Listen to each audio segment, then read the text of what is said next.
السلام علیکم ورحمۃ اللہ وبرکاتہ۔ الحمد للہ نحمده ونستعینه ونستغفره ونؤمن به ونتوکل علیہ ونعوذ باللہ من شرور انفسنا ومن سیئات اعمالنا من يهده الله فلا مضل له ومن يضلل فلا هادي له ونشهد ان لا اله الا الله وحده لا شريك له ونشهد أن سيدنا ومولانا وحبيبنا وشفيعنا محمدا عبده ورسوله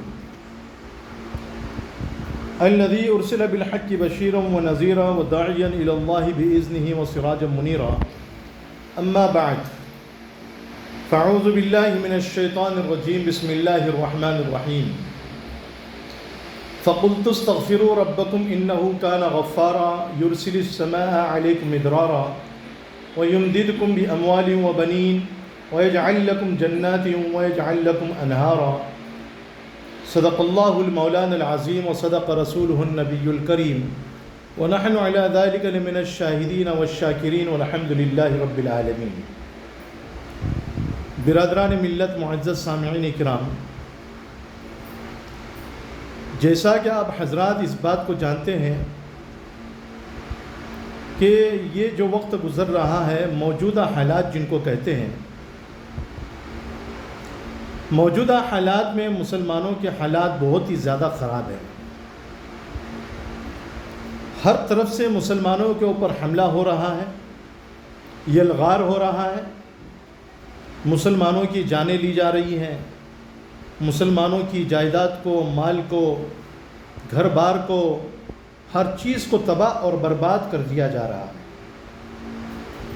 کبھی آپ نے یہ سوچا بھی ہے یہ کس وجہ سے ہو رہا ہے؟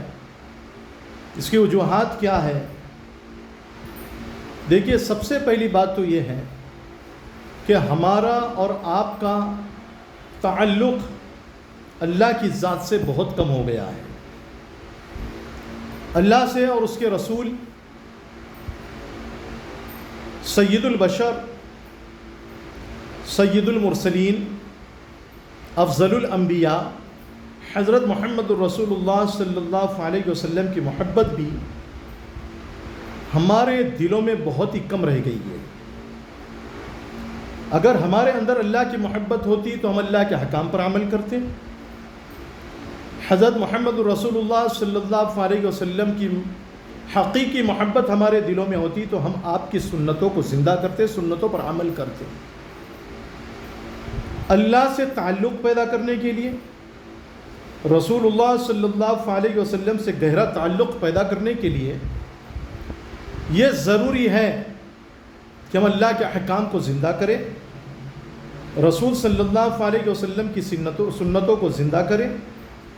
من احیا سنتی عند فساد امتی فلہ اجر 100 شہید، حدیث پاک میں اللہ کے رسول صلی اللہ علیہ وسلم نے بیان فرمایا۔ من تمسک بسنتی عند فساد امتی فلہ اجر شہید، دونوں حدیث ہیں۔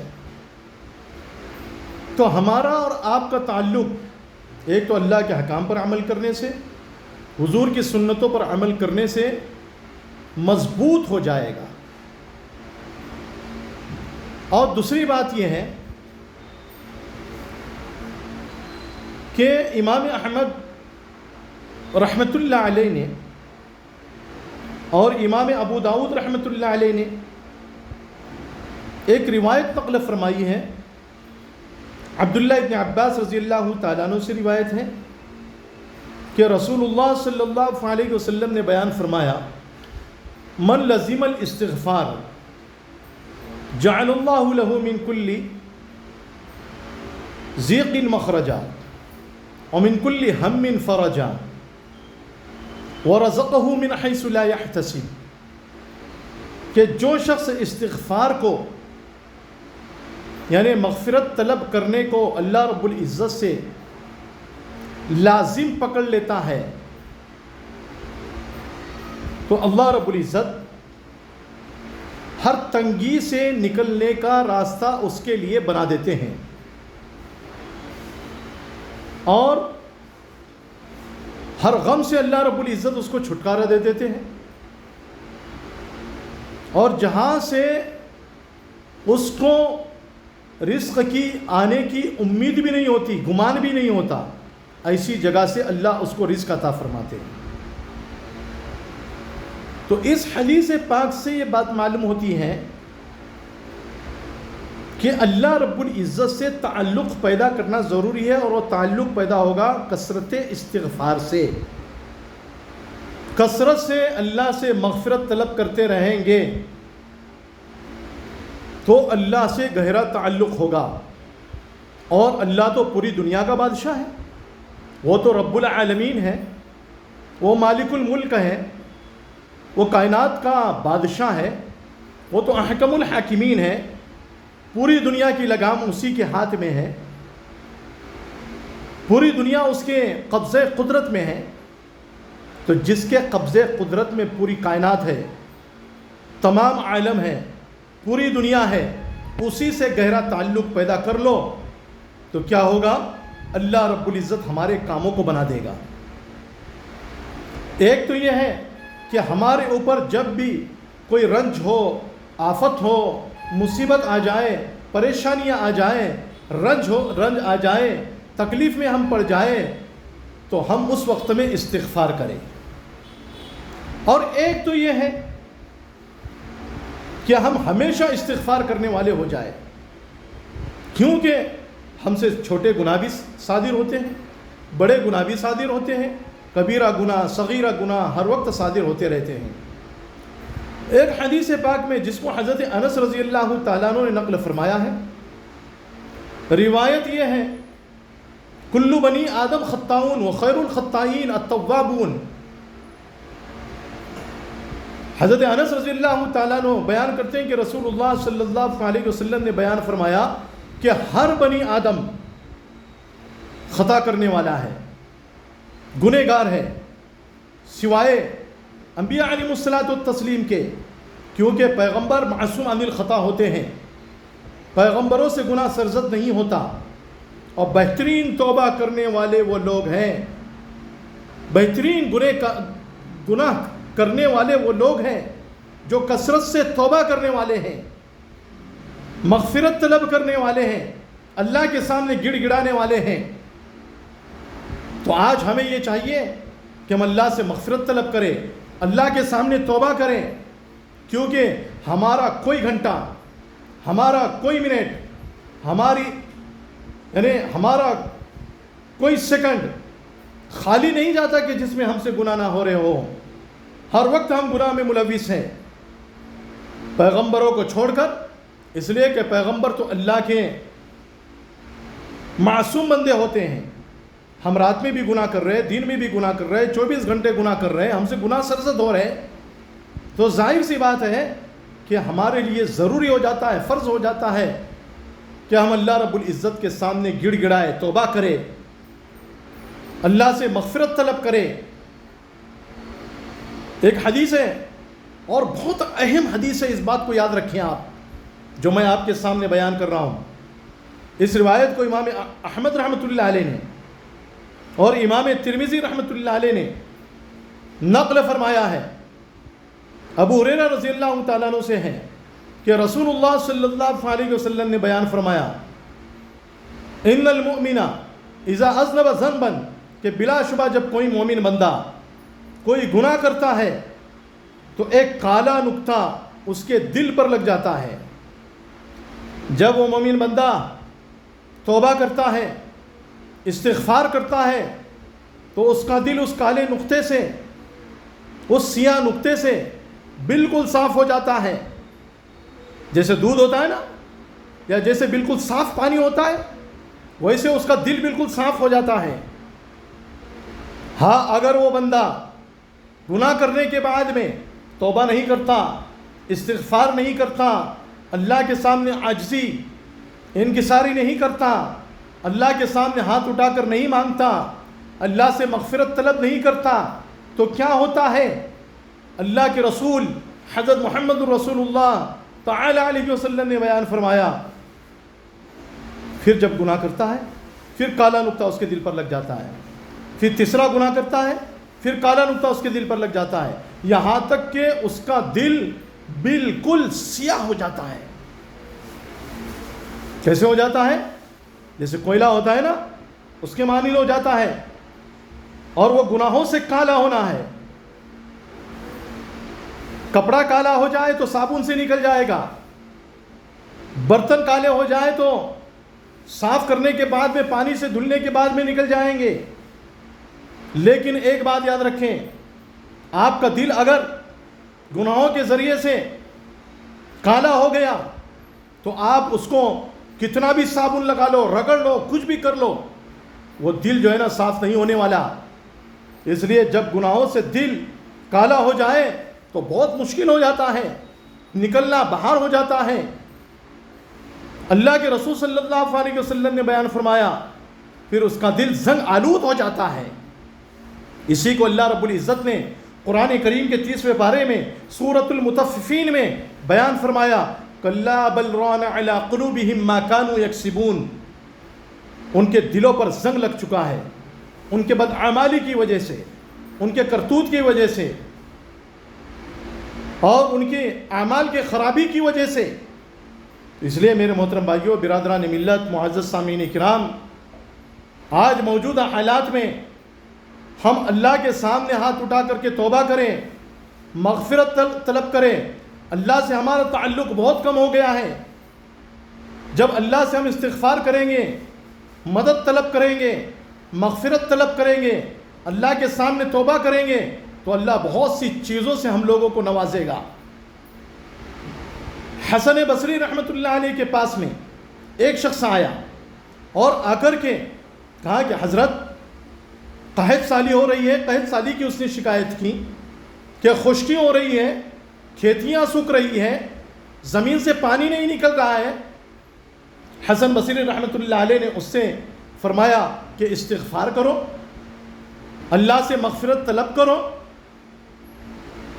پھر ایک شخص آیا، اس نے کہا کہ حضرت مجھ کو اولاد نہیں ہے، اولاد نہ ہونے کی شکایت کی۔ تو حضرت نے فرمایا کہ اللہ سے استغفار کرو۔ پھر کچھ لوگ آئے، انہوں نے جو ہے محتاجگی کی شکایت کی، تو حسن بصری رحمۃ اللہ علیہ نے ان سے بھی کہا کہ اللہ سے استغفار طلب کرو۔ کچھ لوگ آئے، انہوں نے کہا کہ آسمان سے بارش نہیں ہو رہی ہے، پانی نہیں گر رہا ہے، تو کیا کریں؟ حسن بصری رحمۃ اللہ علیہ نے فرمایا کہ استغفار کرو۔ کچھ لوگوں نے حضرت سے سوال کیا کہ حضرت، کہ جس نے بھی آپ سے اپنی اپنی شکایتیں کی، ایک نے شکایت کی کہ قحط سالی ہو رہی ہے، ایک نے شکایت کی کہ اولاد نہیں ہے، ایک نے شکایت کی آسمان سے بارش نازل نہیں ہو رہی ہے، ایک نے شکایت کی کہ محتاجگی ہے، آپ نے سب سے یہی فرمایا کہ استغفار کرو۔ اس کی کیا وجہ ہے؟ حسن بصری رحمۃ اللہ علیہ نے بیان فرمایا کہ اللہ رب العزت نے قرآن کریم میں سورہ نوح میں بیان فرمایا، حضرت نوح علیہ السلام کی حکایت کو بیان فرمایا، فَقُلْتُ اسْتَغْفِرُوا رَبَّكُمْ إِنَّهُ كَانَ غَفَّارًا يُرْسِلِ السَّمَاءَ عَلَيْكُمْ مِدْرَارًا وَيُمْدِدْكُمْ بِأَمْوَالٍ وَبَنِينَ وَيَجْعَلْ لَكُمْ جَنَّاتٍ وَيَجْعَلْ لَكُمْ أَنْهَارًا۔ نوح علیہ السلام نے اپنی قوم سے کہا، اے میری قوم، تو اپنے رب سے استغفار کرو، جو تمہاری تربیت کرنے والا ہے، جو تمہارا پالن ہار ہے، جو رب العالمین ہے، جو تمہاری ہر وقت میں دیکھ بھال کرنے والا ہے۔ کیوں؟ اس لیے کہ وہ مغفرت کرنے والا ہے، تمہارے گناہوں کو معاف کر دے گا، اور تمہارے اوپر آسمان سے بکثرت بارش برسائے گا، اور مالوں کے ذریعے سے، اولاد کے ذریعے سے تمہاری مدد کرے گا، اور تمہارے لیے باغات بنائے گا، باغات کو پیدا کرے گا، اور تمہارے لیے نہریں نکال دے گا، نہریں بنا دے گا۔ اس سے جو یہ بات معلوم ہوتی ہے کہ نوح علیہ الصلاۃ والتسلیم کی قوم بہت زیادہ گناہ میں ملوث تھی، ان کو اولاد بھی نہیں ہو رہی تھی، مال کی بھی کمی تھی، اولاد کی بھی کمی تھی، پانی کی بھی کمی تھی، رزق کی بھی تنگی تھی۔ حضرت نوح علیہ السلام نے سب کو ایک ہی نسخہ بتلایا، سب کو ایک روحانی علاج بتلایا. روحانی علاج کیا تھا؟ استغفار کرو. آج بھی وہی اللہ ہے, وہی اللہ ہم سے یہ بیان کر رہا ہے, یہ بیان فرما رہا ہے کہ اے میرے بندو, تم مجھ سے مانگو, میرے سامنے گڑ گڑاؤ, مجھ سے مغفرت طلب کرو, میں تمہارے سارے مسائل کو حل کروں گا. اب اللہ کے سامنے ہمیں توبہ کرنا ہے, مغفرت کرنا ہے, تو اللہ سے ہمارا روحانی تعلق ہوگا, اور جس کا تعلق اللہ کے ساتھ میں ہو جاتا ہے تو اس کا دل مضبوط ہو جاتا ہے, کیونکہ اس کا تعلق اللہ کے ساتھ میں ہوتا ہے, اور جس کا تعلق اللہ کے ساتھ میں ہو, پوری دنیا کی طاقت مل کر, قوت مل کر کچھ نہیں کر سکتی, کچھ نہیں بگاڑ سکتی. اس لیے ہمیں یہ چاہیے کہ ہم ہر وقت میں چلتے پھرتے, اٹھتے بیٹھتے, رات میں دن میں اللہ سے مغفرت طلب کرتے رہے. چاہے ہم سفر کر رہے ہو یا سفر نہ کر رہے ہو, تو ہم اللہ سے توبہ اور استغفار کریں, اور ساتھ میں جو ہے نا دعاؤں کا اہتمام کریں. جب دعاؤں کا اہتمام ہوگا, استغفار ہوگا, تو سفر میں بھی کوئی ہم کو نقصان نہیں پہنچا سکتا, حضر میں بھی کوئی ہم کو نقصان نہیں پہنچا سکتا, ہمارے اپنے مقام میں ہم کو کوئی نقصان نہیں پہنچا سکتا. آج ہم پر گناہوں کی وجہ سے یہ مصیبتیں آ رہی ہے, گناہوں پر گناہ کیے جا رہے, اور ہم جرت پر جرت کیے جا رہے, جسارت پر جسارت کیے جا رہے, اور اللہ سے امید باندھے ہوئے ہیں کہ اللہ ہمارے حالات کو درست کر دے گا, اللہ ہماری مدد کرے گا. ایسا ہرگز نہیں ہو سکتا. علامہ اقبال نے ایک موقع پر بیان فرمایا تھا, فضائے بدر پیدا کر فرشتے تیری نصرت کو, اتر سکتے ہیں گردو سے قطار اندر قطار ابھی. صحابہ کرام کی مدد میدان بدر میں کیوں ہوئی تھی؟